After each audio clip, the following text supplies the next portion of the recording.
Oy vey. New Year's. The time of year where I get to stay up, but I really shouldn't.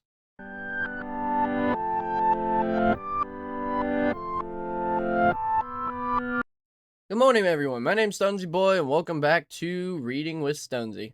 Today, we are going to be reading pages 21 to 40 of Five Nights at Freddy's number 3, Somniphobia.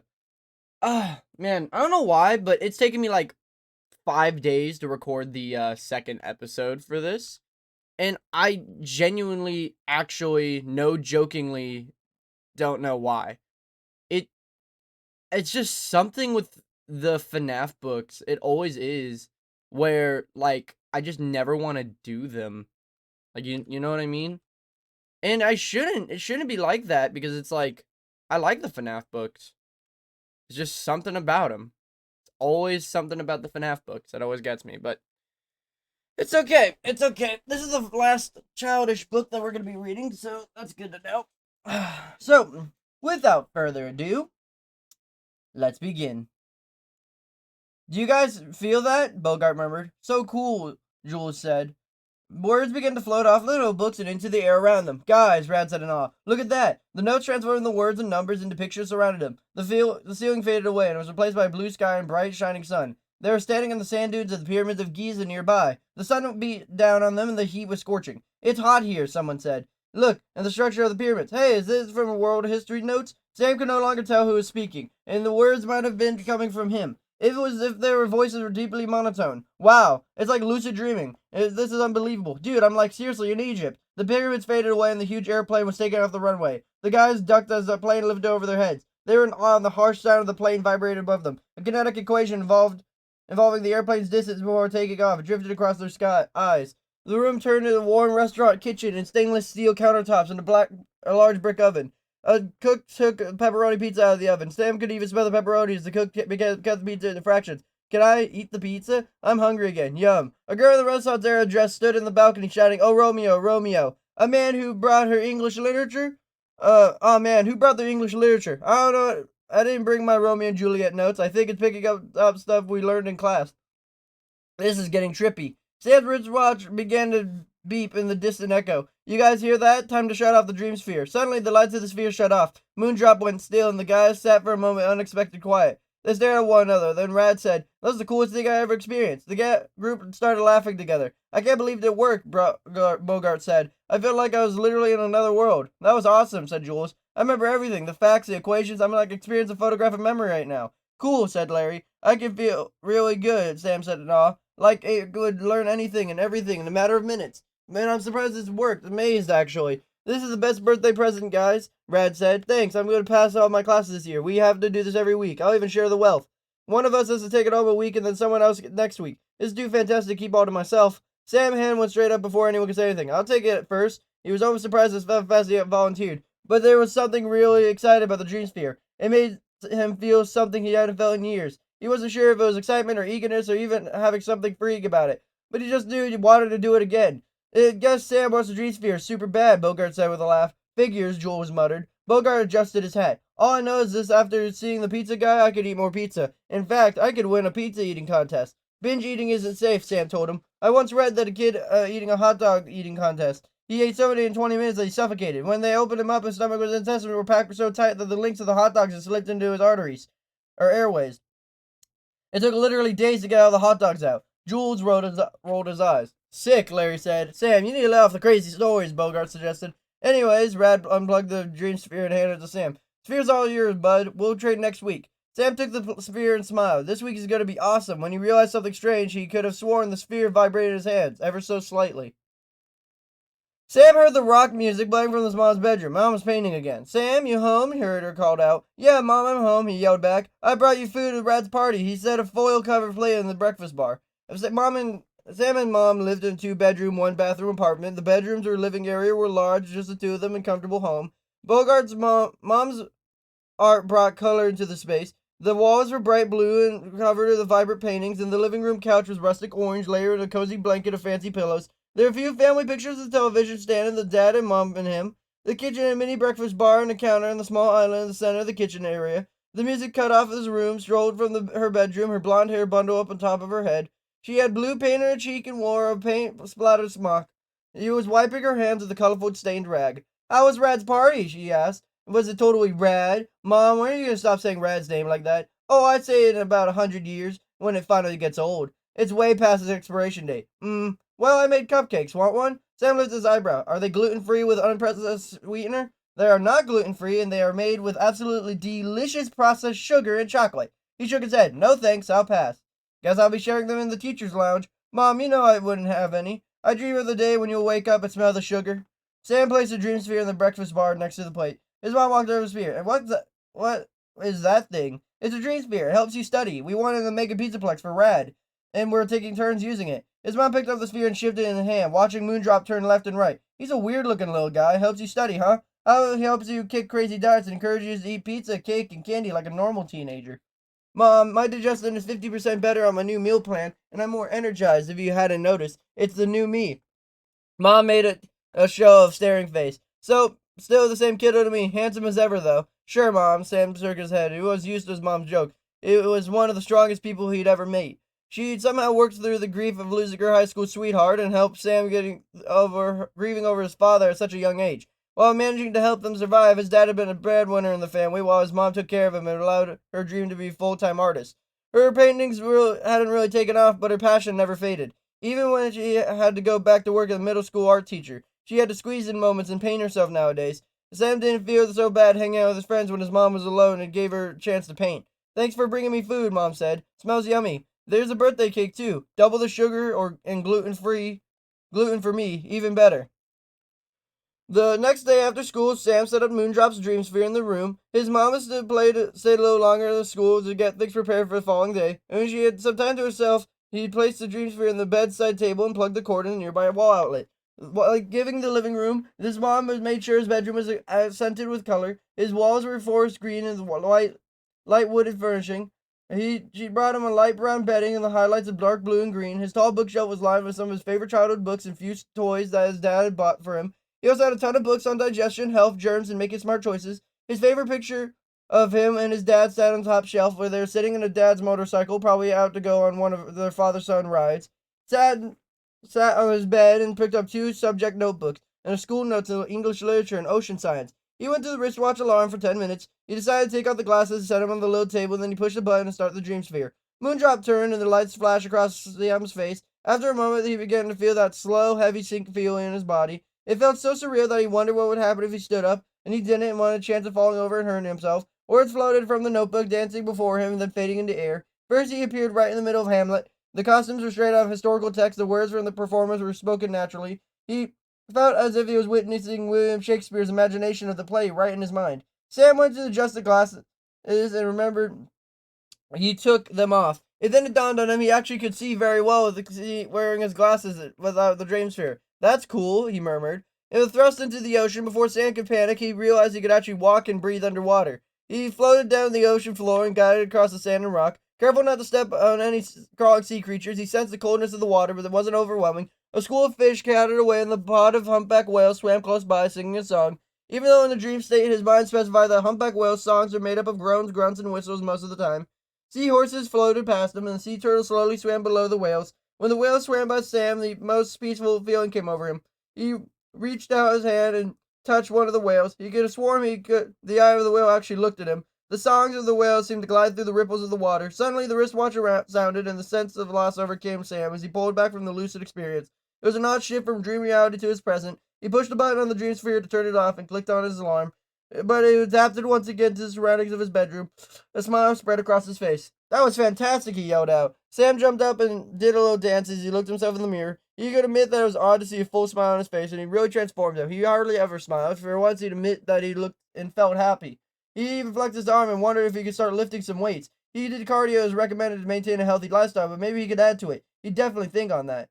Sam's stomach growled. He was so energized that he got the idea to treat his mom to homemade dinner. He slipped on his glasses and went to the kitchen to cook one of her favorite dishes. An hour later, when she came home, her eyes wide in surprise. "Have I walked into the wrong apartment?" Sam smiled. "Nope, this is your home with your son making your favorite gluten and processed cheese lasagna." "Be still, my heart, Sam. What has brought you this on?" Sam knew it was a Dreamsphere, but I just felt good and wanted to show my appreciation for all the things you do for me. So I cooked you dinner, and I even had time to straighten up the apartment. Mom's mouth popped open. You cleaned the bathroom? Sam squinted at her. I'm not feeling that good. Of course not. Mom walked over to her hand, put her hand on her face. You don't seem warm. Are you feeling okay? Sam shrugged her hand off. Mom, stop. I feel fine. I'm just trying to do something nice. Sam smiled.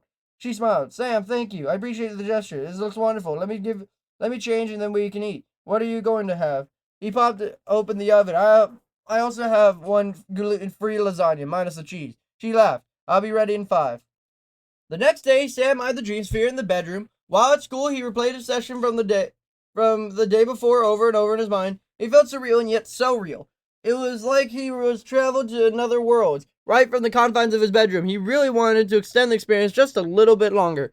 I bet it would be fine to go for, say, 15 minutes, he reasoned, adjusting for his glasses. It was only 5 minutes more. Shouldn't it really make a difference? I mean, what could it hurt? He shouldn't have any new notes at school to study, so he sat his entire government book, which was pretty thick. He set a wristwatch for 15 minutes, removed his glasses, and pushed off the button. Turned on the Dreamsphere. Moondrop began to turn, and the lights from the sphere flashed across Sam's face. The notes of the book floated through the air. The branches of the government moved across his eyes. He witnessed the Declaration of Independence being signed, followed by his historical timeline for voting rights. He watched George Washington take an oath to become the first president, and was in awe viewing the parade of the U.S. presidents who followed as they were sworn into office. He witnessed treaties and laws being passed. He glimpsed wars and being fought, which upset him. And then finally, it was as if the entire contents of the book had slipped in his mind like a human computer downloading a file. Whoa! He was starting to feel some type of genius. With so much knowledge packed in his brain, he felt himself trouble with the intensity and amount of information he just witnessed. Maybe he considered the entire government book was a little too much. In the next moment, the scene changed and he found himself in a small park. This is strange, he thought. Could this park be part of the history of the book? His wristwatch began to beep as his time was up, but Sam waited a moment longer before clicking on the Dreamsphere. The park looked slightly familiar. It could be any park, really, with a sandbox, slide, swing, and seesaw. Tall trees were scattered around. It was a nice day, only a few clouds in the sky. Birds were chirping the other kids playing in the sandbox and swings. But then he saw, "Hey, bud, let's play tag. You're it." "Dad?" Sam said, and one word seemed to echo around him. Beep, beep. Yeah, his park was a bit of history. Sam's history. "Come on, catch me," his dad smiled. He was young and healthy, just like Sam remembered him. He had overgrown light brown hair and some scruff on his face and was only shaving for a few days. He wore faded jeans, black work boots, and t-shirt that was wearing his signature Ray-Bans. He waved Sam to come after him, and then Sam jogged toward him. But Sam was little, and his dad had always been faster. "Wait, Dad, wait, you're too fast. Come on, catch me. That's the game." Then Sam lost him. He was gone. Sam looked around. He was a little nervous. "Dad, where are you?" He spotted something blue and gray shifting in the corner of his eye. Sam turned to see what it was. He saw nothing but a few trees. Suddenly, his dad jumped out behind a tree in front of him. "Gotcha. You scared me." They both laughed really hard. His dad picked him up and swung him around the big circle. Beep, beep, beep. Sam pulled back from the memory and hesitantly switched off the Dreamsphere and his watch alarm. He was still laughing until he was crying. He sat there quiet for a long time, experiencing the lost memory over and over again in his mind.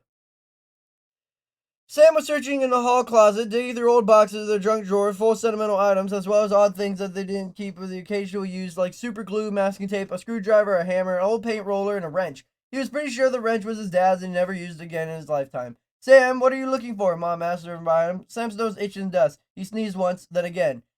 Twice. 3 times. "For gold," his mom announced dramatically. He rubbed his nose. "I was looking for some of Dad's things." "Oh? What do you need?" "I don't know. I want to remember him." Sam pulled out his box of photo albums and old yearbooks, then shoved it back. There was a pause, and then Mom said, "Grab that white box removable lid on the top shelf." Sam grabbed the box and brought it to the living room. Mom made her hands on her hips. "What made you want to look at your father's stuff?" Sam shrugged. "I had a memory, and I thought it would be nice to remember some more." "What was the memory?" Sam's lips curved. "We were at a park playing tag, and I could never catch him." Mom nodded back. "Yeah, it would always tire you out, running around after Dad." Together they sat on the couch and lifted the lid. "There are a few of our dad's things." She took out a wallet, faded and worn out on the edges. Keys to his motorcycle, though a bike had been totaled in the accident. There was a favorite white shirt of his and had a hole in the collar. A few collectible coins and some old pictures when Dad was a little kid. "You look like him when he was younger," Sam's mom said. Sam could see the familial resemblance in his nose, shape, and face and mouth. "Whoa! Wow, I never realized I kind of look like him." There was a bunch of CDs with a portable CD player and headphones. "Dad loved the music like you do," Sam recalled. "I forgot about that." Mom sighed. "Yeah, I almost loved the old CDs in my room, but there were some other ones that he liked as a teenager." Sam studied the CD cases, lots of rock and roll bands and a few solo artists. He pulled out a CD player with headphones. "Can I use this?" "Sure, honey, take out what you need. There are some new batteries in the drawer of the kitchen. Your dad would have liked you to listen to his old favorites." Sam put some of the CDs in a box back in the closet. After he replaced the batteries of the player, he went to his room, shut the door, he put the CD in the portable player, slipped on the headphones as he lay down on his bed. Slow rock music played, and he closed his eyes, thinking of his dad. In government class, Sam has handed back his latest test. Excellent work, Sam, Mr. Taylor praised him. You're at the top of the grading curve now. I'm glad to see you're putting more effort into your studies. Sam nodded with a smile. Thanks, Mr. Taylor. He aced that test in extra credit questions, a total score of 115%. He usually scored in the 90s, so he definitely upped his grade with the help of Dreamsphere. Jules leaned forward him and desk next to him. When are you just going to share the sphere? When are you going to share the sphere? Sam adjusted his eyes. After the week's over. I've only got a couple of days. You already aced the test. It's my turn now. We made a plan, Jules. We got to stick to it. Jules frowned. It's not like it's your sphere. Sam shifted uncomfortably in his seat. Talk to Rad. It was his idea of the dream sphere. Jules sat back and scowled, and Sam took a steady breath. He didn't realize his pulse was speeding up. He had a few more days with the sphere, and then one of the other guys would have to take it home. It was his plan, and it's not going to be a problem. Well, he didn't think it would be a problem. He was so caught up in thinking about the sphere that it took a moment to realize that he hadn't let Jules push him around. Rad caught up to Sam, and he was watching the bleachers for lunch. How's it going with the Dreamsphere? Rad asked. Pretty good, Sam said, slipping on what he remembered last week. I'm taking in a lot of notes. I aced my last government test. He didn't mention the memory of his dad. It was too private, too personal. And while Rad was a good friend, he felt more comfortable talking about his dad with his mom. That's cool. I'm glad it's working out for you. Hey, are you doing anything after school tomorrow? I don't think so. Why? My dad asked me to do some yard work and trim his old tree if we have a backyard. I could use some help if you're up for it. Sam nodded. Oh, sure, I'll be there. Thanks. With two of us, we'll get it done in no time. Rad hesitated. And look, Sam, I'm sorry Jules had to give you a hard time at Misty's party. You have nothing to apologize about. It wasn't you. It was being Jules. You're both my friends, you know. Sam nodded. Yeah, I get it. The friends left it at that, and they climbed the bleachers to meet with the rest of the group. Sometimes Sam hung up with the guys after school and joked about a half hour, but today we went straight home. He was eager to Dreamsphere again, eager to feel good, eager to feel energized, eager for another lucid experience. He grabbed an apple, washed it, and then took it to the bedroom. A few notes and one subject to use well. He wondered if another memory might pop up. A memory of his dad.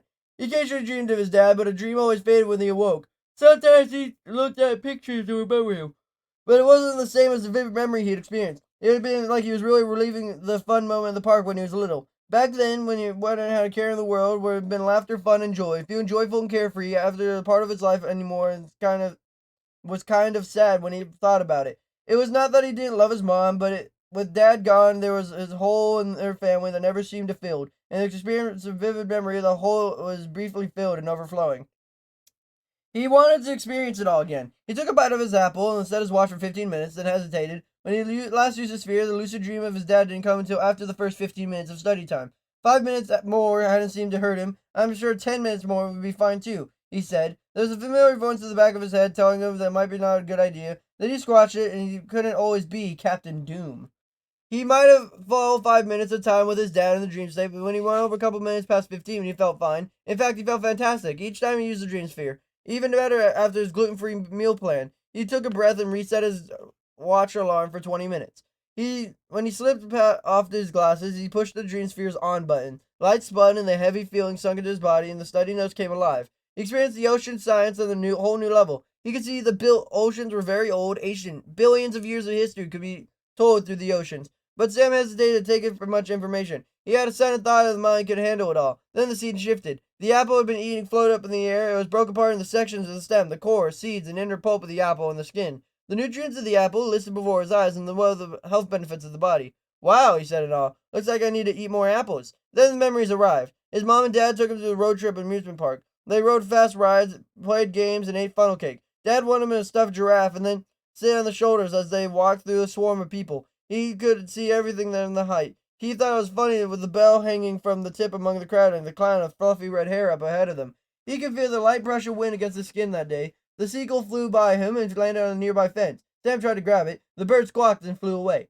A trip to the zoo followed. Dad kneeled down next to Sam. They watched a gorilla stretch out in front of the sun. He could smell his dad's aftershade and felt the comfort of being with him. The smaller monkeys made Sam laugh as they swung for trees and picked up another's hair. His dad tried to pick up his hair and they giggled together. It was a fun moment when they had a picnic at the beach. Mom and Dad had helped them make sandcastles molded in plastic buckets, but wave washed them over. Sam was upset until his dad splashed him in the cold water and a splash fight began.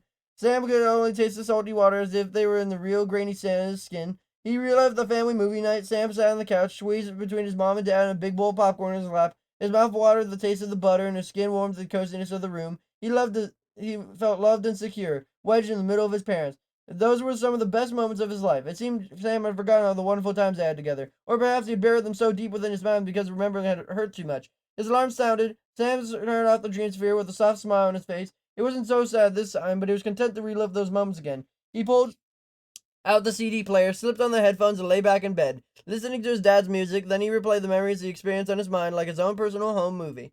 Sometimes later, he blinked and heard his mom come to the apartment.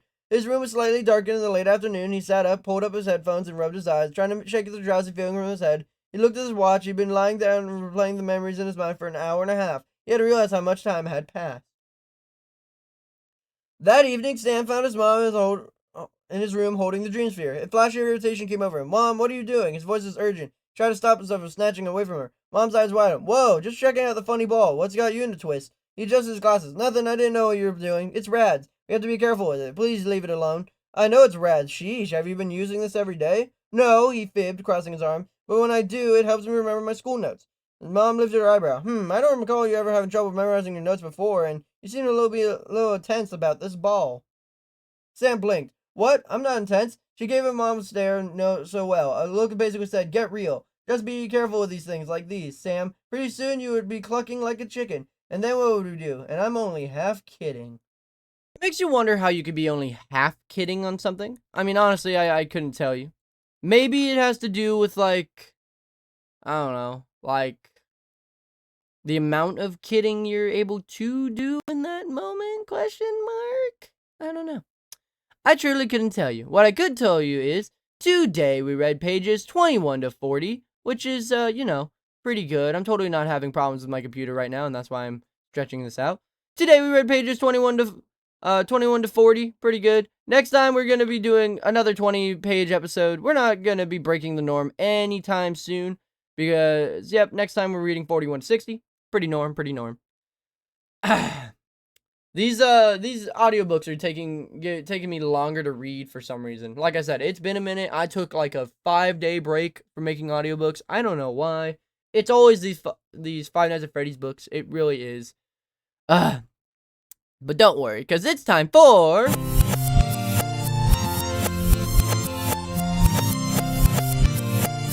Reading Corner of the Day. Doing it up, Stonsey's White Bop.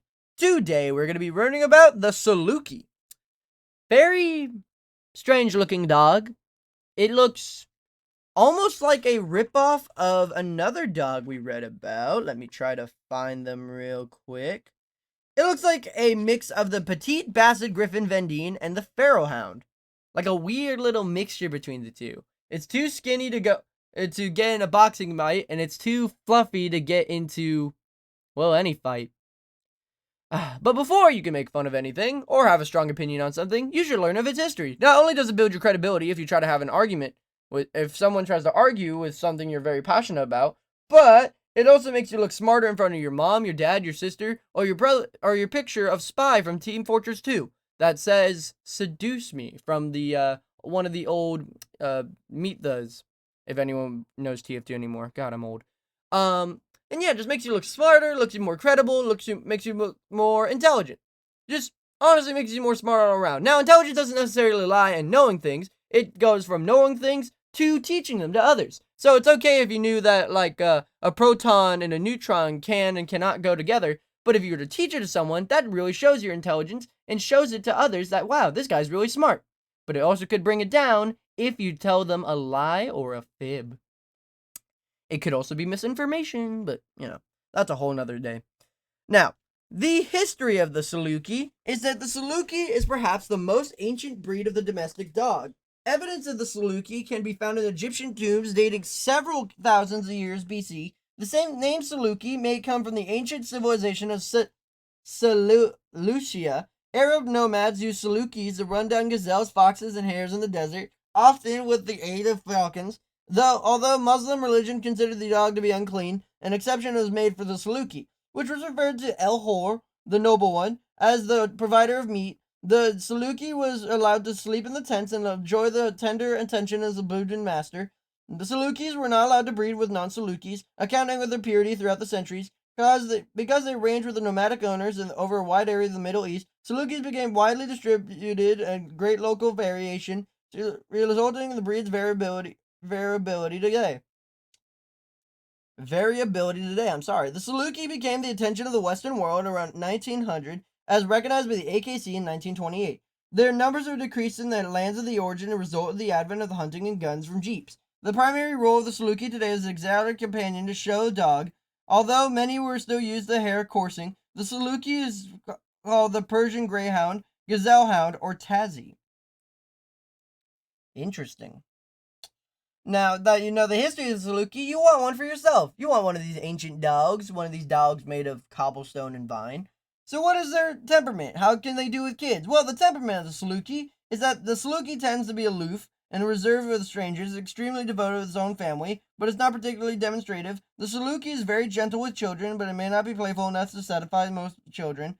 The Saluki is extremely sensitive and does not take the rough and tumble play or deal with the harsh corrections. Some can be shy, and it's very quiet and sedate inside, seeking out the soft warm spot. Outside the runs in the great circles of tremendous speeds, and they chase any small running animals and fast-moving objects. It may come when called.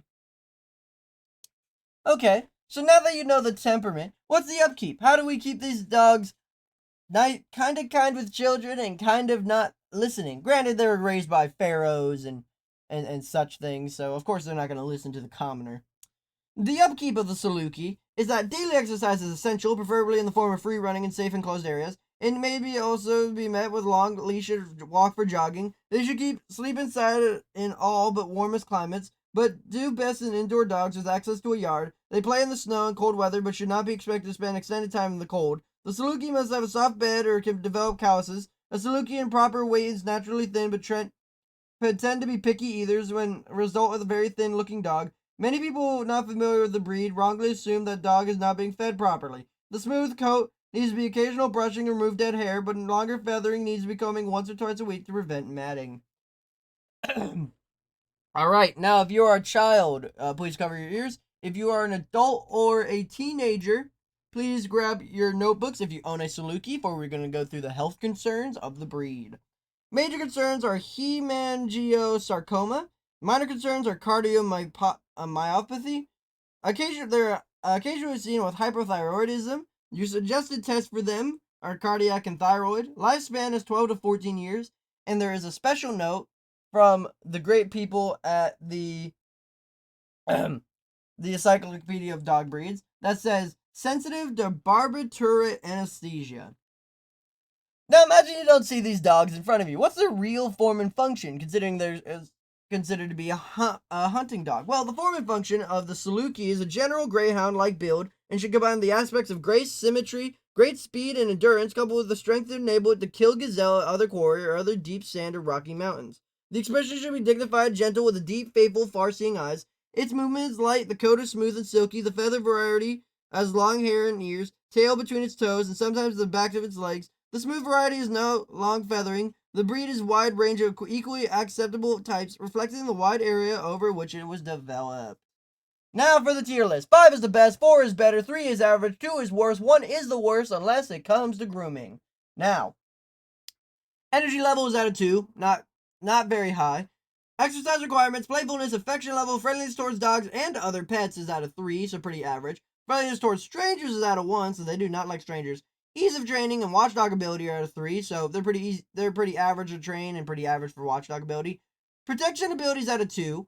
Grooming requirements has 2 specifics. If they are a smooth Saluki, it's a 1, but if they are a feathered Saluki, it is a 2. I think the difference is the picture that you guys can see on your screen to the left is a smooth and the right is a feathered, even though the feathered one is a puppy. Cold tolerance is at a 2, so they can't take the cold very well, and heat is at a 3, so pretty average.